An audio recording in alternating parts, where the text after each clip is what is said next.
Several weeks ago, I received a letter. Now, this alone was concerning, because in the year 2026, the only people still sending physical mail are debt collectors, government agencies, and individuals wanted in at least 3 countries. Nevertheless, curiosity got the better of me, so I opened it. Inside was a single parchment scroll, sealed with wax, covered in stains, and written in what appeared to be the handwriting of a man actively being attacked by bees. The message read, "Greetings, traveler. The realm requires a new ruler. The tavern awaits." Now at this point, most sensible people would have discarded the letter and continued living their lives. Unfortunately, I am not like most sensible people. So several hours later, I found myself standing inside a medieval tavern surrounded by goblins, skeletons, Vikings, elves, dwarfs, lizardmen, and what I can only assume was the result of a wizard losing a bet.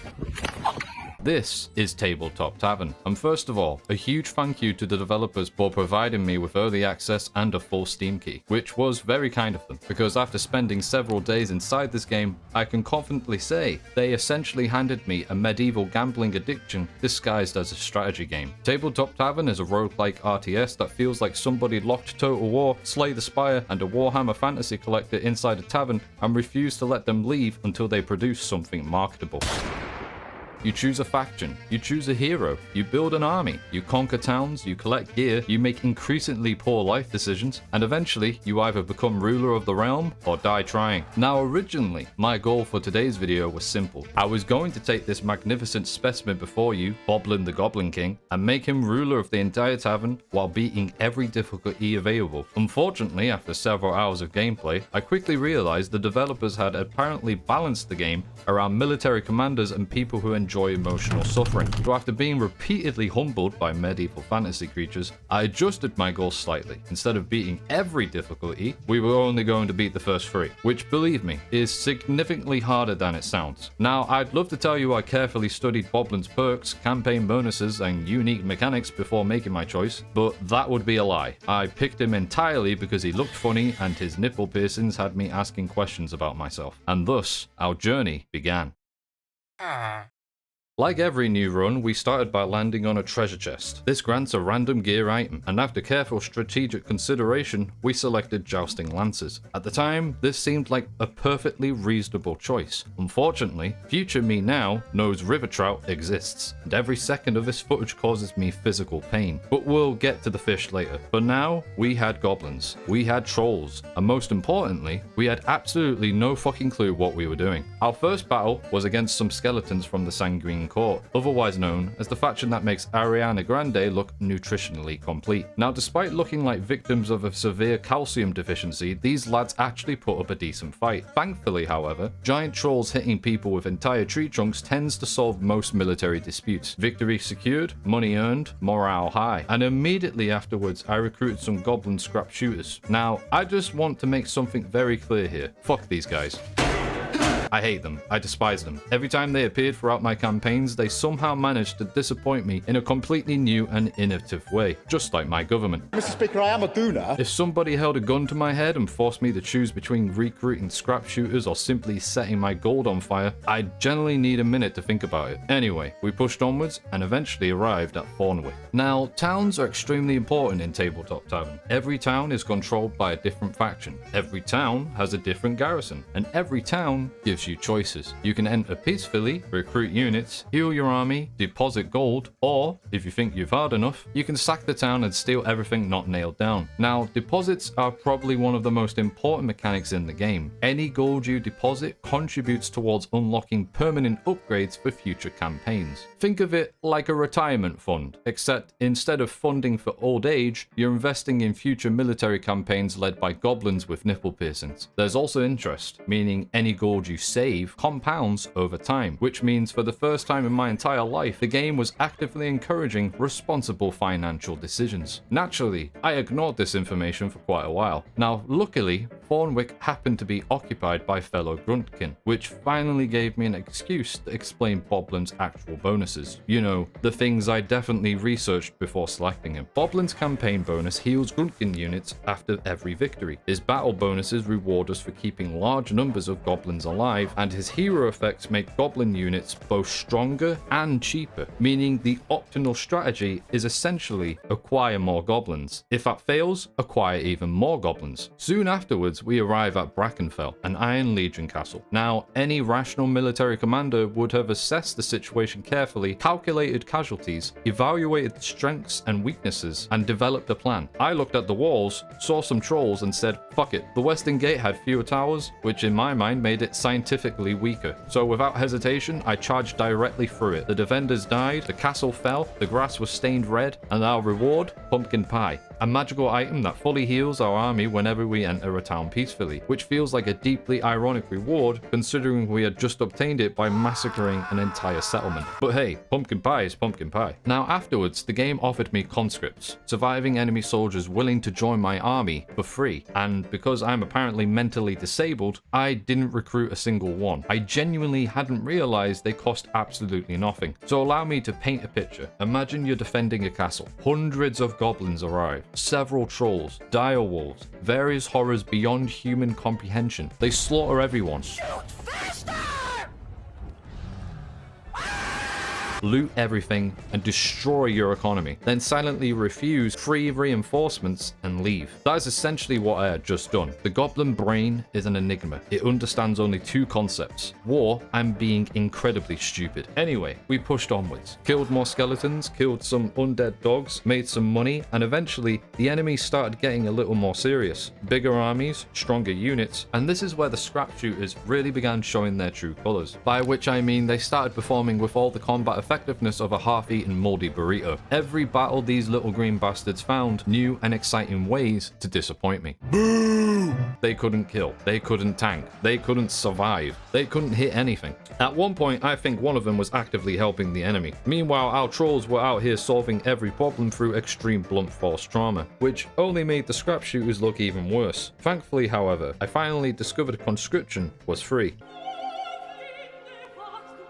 and immediately began abducting survivors into my growing goblin empire, which is how we ended up recruiting some mist wraiths. And honestly, at this point, Boblin's army was starting to look less like a military force and more like the cast of a fantasy intervention show. Eventually, we arrived at Frosthaven, one of the final stops before the first horde battle. We had trolls, we had goblins, we had ghosts, and we had just enough gold to recruit some rare flesh shredders, which immediately gave me confidence. Far too much confidence. Because, dear viewer, be honest with me, do you genuinely believe a handful of green midgets, several ghosts, a few trolls, and a collection of violent religious extremists are going to save the realm? If your answer was no, first of all, fuck you for not believing in me, and secondly, you were absolutely correct, because moments later the first horde battle absolutely folded us. Our army died, Boblin failed, the realm burned, and our first campaign came to an end. Well, let's try that again, shall we? For our next attempt, we started off with a rare gear item, heavy weapons. Now, all our rare units can armor pierce. Not bad. Do you think that helped me with a mighty force of goblins, some dead dudes, and some trolls? No,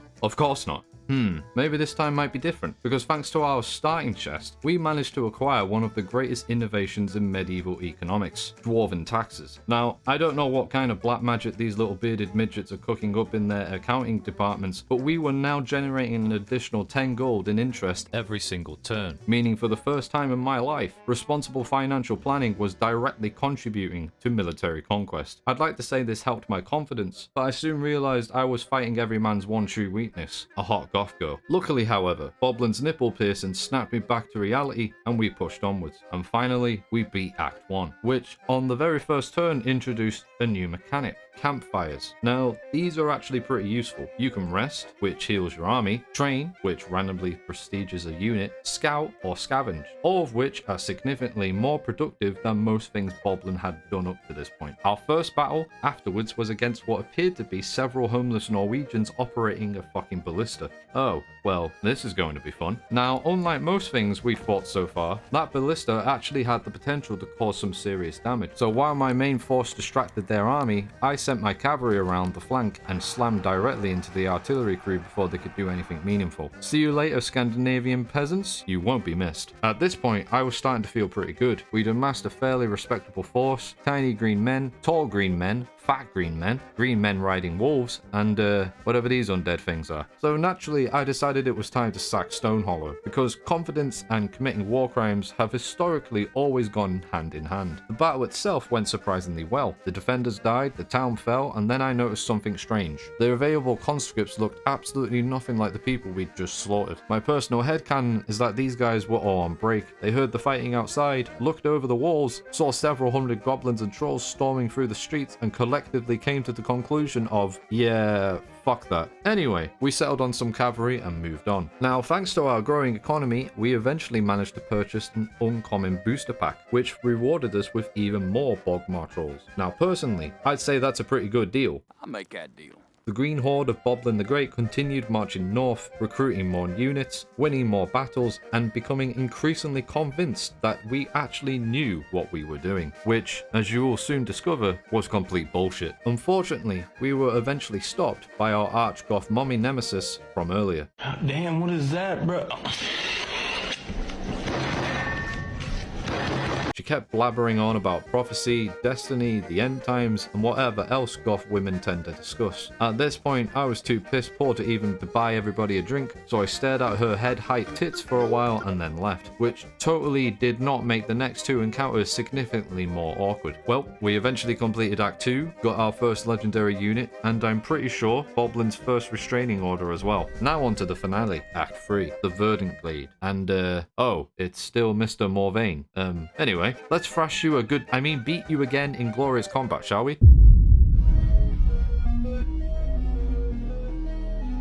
Now, around this point, we encountered an event, and by event, I mean gambling. Let's go gambling! Yeah, it's gambling. You roll some dice, you pray, and occasionally good things happen. Straight up gambling. And if you lose, you can always just bribe for a better result if you have spare gold. After a couple more turns, thanks to our precious ingots, we finally managed to purchase our very own giant. Now, you thought trolls were good. Wait until you see this beautiful bald bastard in action, which I wish I could say I showed you, but auto-resolve was simply too tempting, and honestly, I just wanted to get the first difficulty over with. And with that, peasant difficulty was complete. We unlocked this clearly mentally stable individual and moved on to difficulty level 2, Squire. Now, seeing as we'd unlocked quite a few new units, I wanted to test the strategy. My thought process was simple. If one giant unit could cause so much damage, surely building an entire military doctrine around one giant bald drunk would be even stronger, right? So we changed our army composition, built everything around a giant, and started our first Squire campaign, which to my surprise kind of worked. We managed to make it all the way to the final stage of Act 1. The giant was performing beautifully, the economy was healthy, the army was growing, everything seemed to be falling into place. And then I proved that despite our recent success, I was still a complete fucking idiot. You see,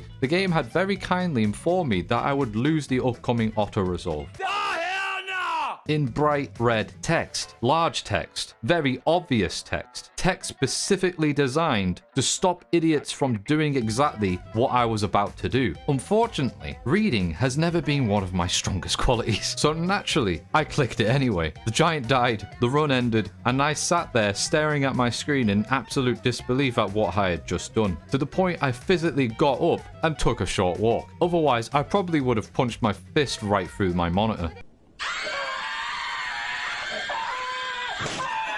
Well, my bad. Let's try that again, shall we? This time, we used some of our spare gold to purchase a few goblins and wolves alongside our giant, which immediately made the opening feel a little stronger. Unfortunately, it also made things significantly more awkward, because our opponent this time was, yeah, this is just going to be awkward every single time now, isn't it, Morvain? Anyway, we bagged some zombie dogs, some trolls, and watched in absolute delight as our giant continued proving his complete superiority on the battlefield. I ain't gonna lie, Morvain, you may be hot, but your entire military doctrine currently consists of osteoporosis and wishful thinking. Anyway, we turned our army into bone meal and pushed onward, making sure to grab survivors whenever we got the chance, because by this point, I'd finally learned one very important lesson. Free soldiers are free soldiers. Now, one thing I absolutely love about Tabletop Tavern is that the game really doesn't care where your soldiers come from. Humans, goblins, ghosts, skeletons, whatever. If they can stand upright for more than 3 consecutive seconds, they're joining the army, which is how Boblin's military slowly evolved into what can only be described as a humanitarian crisis. And at this point, we had goblins, zombie dogs, wolves, trolls, a giant, and absolutely no coherent military doctrine whatsoever. Thank God for forced conscription. And thank you, Kim Jong-un, fun for proving that even literal skeletons can apparently count as military personnel. We managed to bag ourselves a pretty formidable force, flexed on a village full of plague victims, rolled some dice, grabbed some conscripts, deposited our gold, and prepared ourselves for the final horde battle. Now by this point, you may have noticed some battlefields contain points of interest, little locations that grant bonuses if controlled. Usually they're pretty useful. Extra defense, extra accuracy, additional stats, simple enough. Unfortunately, I spotted one that granted +5 melee defense, and from that moment onwards, my brain completely stopped functioning. The objective no longer mattered, the enemy no longer mattered, the campaign no longer mattered. I wanted that statue, I needed that statue. I was willing to sacrifice everything for that statue. The game had mentally convinced me that +5 melee defense was somehow worth dying over, so naturally, I built my entire battle plan around holding it. Now in hindsight, this may have been a poor decision, because while I was busy role-playing as a medieval tour guide protecting local landmarks, their endgame units were busy dismantling my army, and I quickly learned a very valuable lesson. If even one of their high-tier units breaks through your line, you may as well start mentally preparing your next campaign. The battle collapsed, the army died, the giant fell, and Boblin was forced back to the drawing board. Defeated, let's go again. Now for our next run, I decided to completely change strategy. My thought process was simple. If one giant was capable of causing so much damage, then surely 16 slightly smaller idiots could achieve similar results through sheer volume of blunt force trauma. Military historians refer to this as overwhelming force. I refer to it as, fuck it, more trolls. So we started with 2 troll units, some goblins, and immediately stumbled upon what would become the single most important discovery of the entire video, river trout. Now, I mentioned earlier how painful it was re-watching all footage before I understood just how powerful this stinking fish actually was. Allow me to explain. River trout allows you to conscript survivors at full health. No, not partially healed, not weakened, not damaged, full health. Entire unit stacks immediately, which basically means every battle now comes with complimentary free soldiers,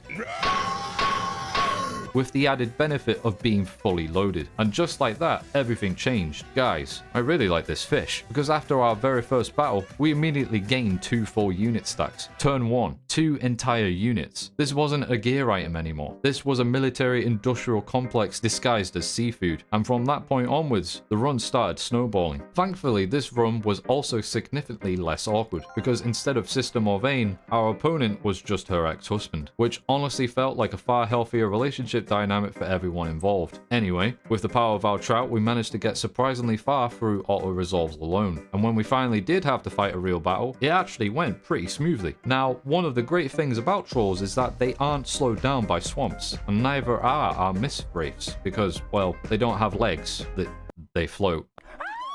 I don't really know why I have to explain that to you, my dear viewer Michael, but we all know you're special like Mars said, don't we? Anyway, we used the swamp to bog down their front line while our remaining forces wrapped around the flanks, bagging ourselves another full stack of wraiths, which we immediately prestiged. Damn, this fish is truly broken. Eventually we made it to a Gruntkin city, and waiting for us inside was another giant. Now at this point, my strategy was beginning to evolve. Originally, we were using goblins, then trolls, then undead. Now, we were slowly transitioning towards an economy entirely based around very large shirtless men, and honestly, it was working. The giant joined the army, the trolls continued carrying every battle, Act 1 was completed, more trolls were recruited, more units prestiged, and before long, we found ourselves entering Act 2. We started strong, and finally managed to conscript our first artillery piece, a bolt thrower, which I was very excited about, for approximately 3 minutes, because shortly afterwards, some enemy bowmen utilized their backstab ability, snuck around my flank, walked directly behind the artillery, and immediately shot the crew in the back, which nearly cost me the entire campaign. Luckily, however, our giant stepped up, terrified their last remaining unit, and somehow clutched the battle. Thank you, giant bald man.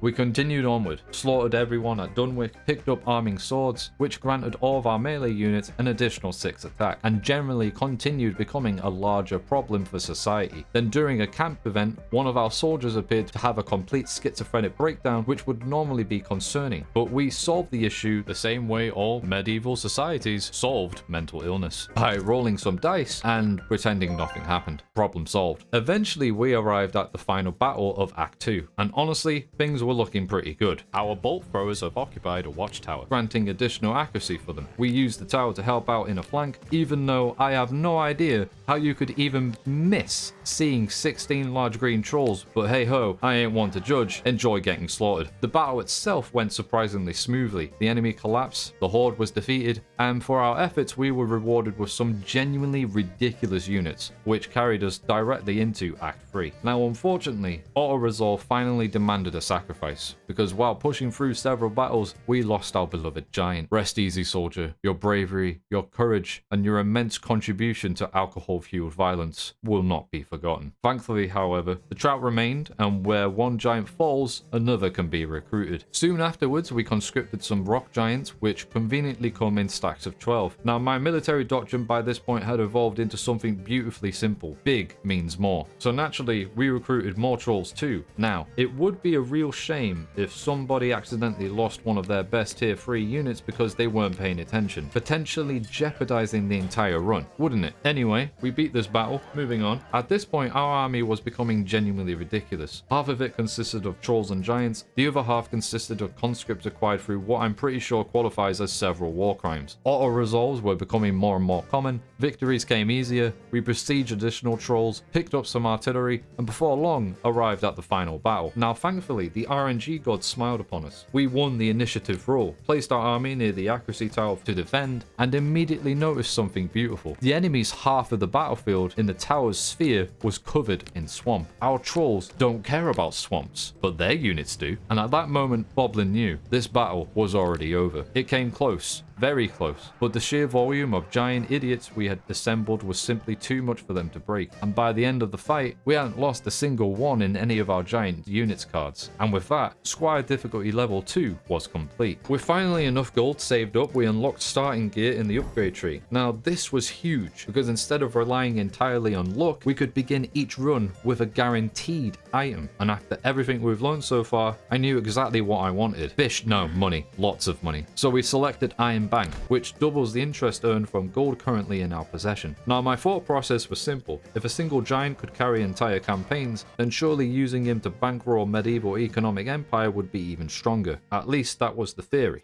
Night difficulty started strong, very strong. We picked up well-honed axes, granted armor-piercing units an additional 10 melee attack, which immediately boosted our giant up to an absolutely disgusting 75 damage.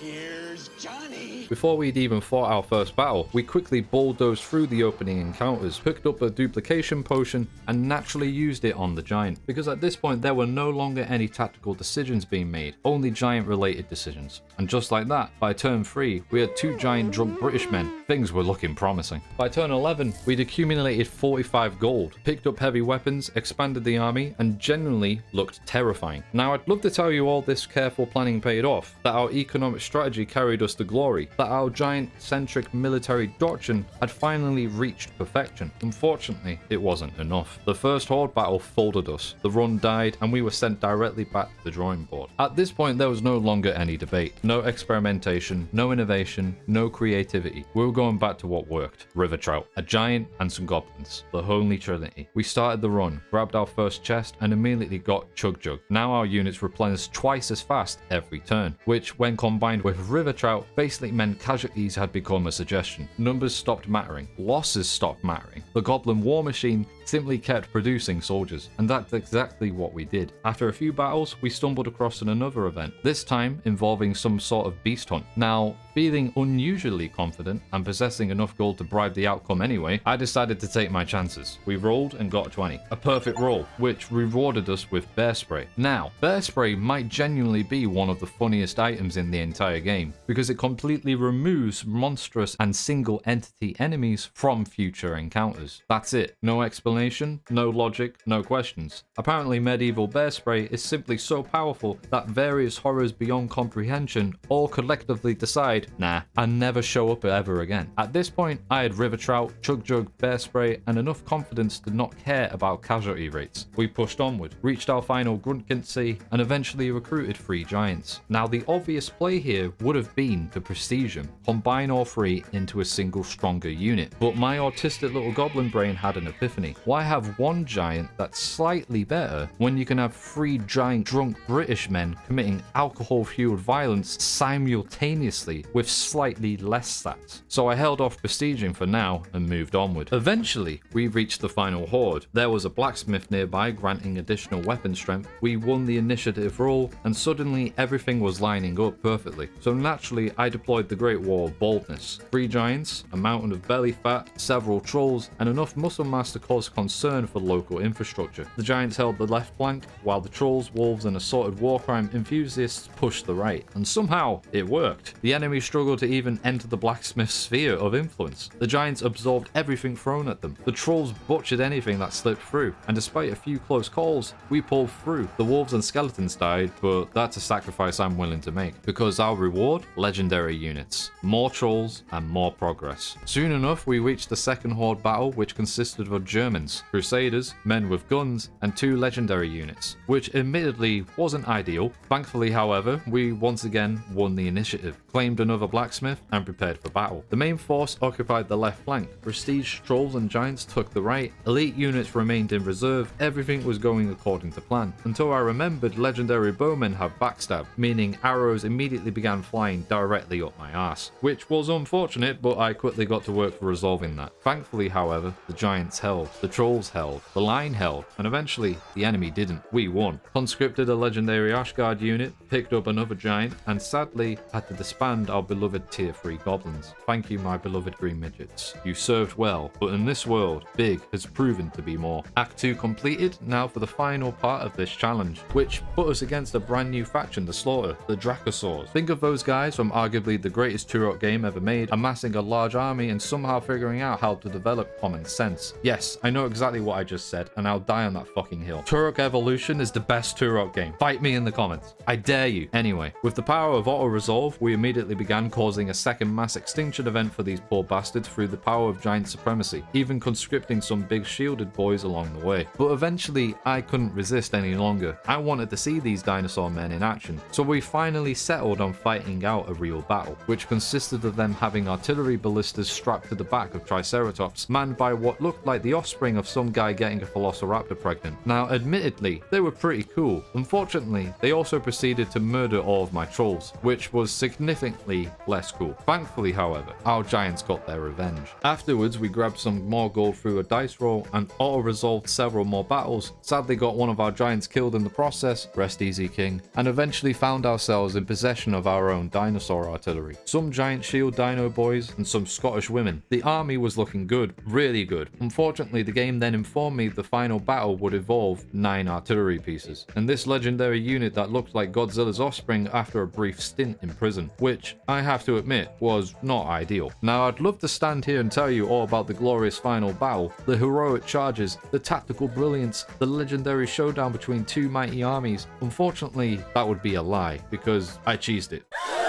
I auto-resolved them straight back into dinosaur bones, and just like that, it was over. And that was Tabletop Tavern. We beat the first 3 difficulties, managed to secure a restraining order with a goth baddie, Boblin became supreme ruler of all the realms, and mandatory nipple piercings were immediately enforced for all citizens. Honestly, I had an absolute blast with this game. Every run felt different, every failure taught me something, and eventually victory felt genuinely earned, even if most of my military strategy ultimately boiled down to asking if we could recruit any giants. So once again, a huge thank you to the developers for providing me with early access and a Steam key, and huge thank you to this month's patrons for helping me make these videos possible. And finally, thank you for watching.